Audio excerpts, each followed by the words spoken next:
Ndërkohë, në Selim Blu është duke u zhvilluar mbledhja e grupit parlamentar të Partisë Demokratike në drejtimin e kryedemokratit Sali Berisha. Ne do të kemi në një lidhje të drejt për drejt kolegun Isa Myzyrej. Isa, të përshëndes, pse kjo mbledhje dhe çfarë vendimesh priten nga kjo?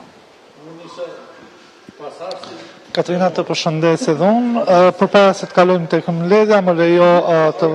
komunikojmë për lajmin e fundit ku Sali Berisha është përjashtuar 10 ditë nga seansat parlamentare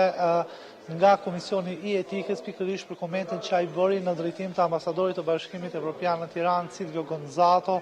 të ditën e kaluar, teksa po fliste për projektligjin për barazinë gjinore. 11 deputet të Partisë Socialiste kishin kërkuar përjashtimin me 10, 30 ose 60 ditë të kryedemokratit nga punimet e parlamentit, ndërkohë që mbledhja e sotme e Komisionit të Etikës e mbajtur vetëm me deputetët socialistë, pasi demokratët kanë bojkotuar sot komisionin parlamentare me një urdhër të kryetarit të grupit parlamentar Gazmend Bardhi, ku tani të gjithë deputetët prej orës 12:30 janë duke zhvilluar një mbledhje pikërisht këtu në Selin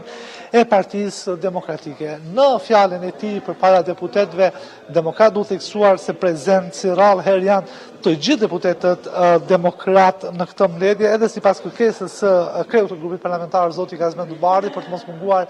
asnjë person në këtë mbledhje, pasi vendimet e kësaj mbledhje do të jenë mjaft të rëndësishme për aksionin politik të Partisë Demokratike, pasi do të diskutohet se si do t'i qaset Partia Demokratike parlamentit dhe